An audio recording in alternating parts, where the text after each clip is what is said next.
तो good morning विद्यार्थी मित्रों। कक्षा 10 गणित में आज हम पहला पाठ वास्तविक संख्या उसमें हम देखेंगे परिचय।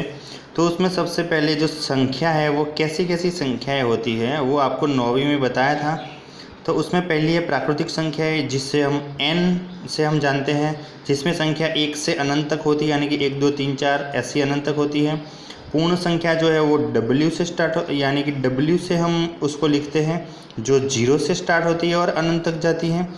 तीसरी है जो पूर्णांक संख्या है जो Z बोलते हैं उसको, और वो सभी पूर्ण संख्या जैसे कि ऋण हो या 0 के साथ मिलकर ये पूर्णांक बनती हैं। उसमें धन पूर्णांक और ऋण पूर्णांक भी होते हैं। और उसके बाद है अविभाज्य संख्या। तो अविभाज्य किससे कहते हैं कि एक से बड़ी वे प्राकृत संख्या जो एक या स्वयं के अलावा किसी और से विभाजित ना हो। जैसे कि उसके उदाहरण दिए हैं 2 3 5 7 11। 2 यानी कि वो किसी एक के पहाड़े में या फिर वो खुद अपने पहाड़े में आती हो, ऐसी संख्या यानी कि दो के ही पहाड़े में आती हो। उसके बाद है विभाज्य संख्याएं जो एक से बड़ी वे प्राकृत संख्या जो एक या स्वयं के अलावा किसी और से विभाजित हो जाए। उदाहरण दिया है कि 4। तो 4 कैसे कि वो एक के पहाड़े में भी आती है, 2 के पहाड़े में और 4 के पहाड़े में, ऐसे 16 9 ऐसे।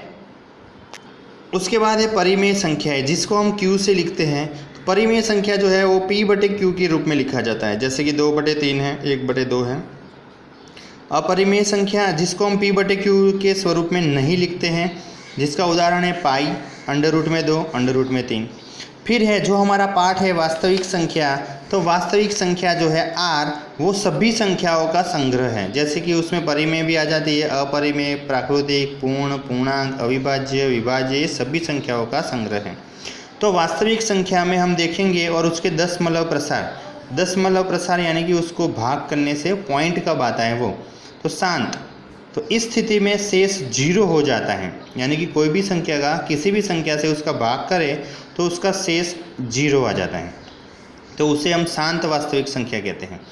फिर अशांत आवर्ती यानी कि अनवसानी आवर्ती, इस स्थिति में शेष की पुनरावृत्ति होती है, यानी कि जितने भी शेष बचता है, जैसे कि मान लो कि एक शेष बचती है तो फिर से उसका हम भाग करें तो फिर से भी उसका वही का वही, यानी कि उसकी शेष वही की वही आ जाती है, तो वो पुनरावृत्ति होती है। फिर उसके बाद है अनवसानी अनावर्ती यानी कि अशांत अनावर्ती है, जो इसमें क्या होता है कि इस स्थिति में शेष की पुनरावृत्ति नहीं होती है, यानी कि जो शेष बचती है वो वैसी की वैसी शेष होती नहीं है। Okay, thank you.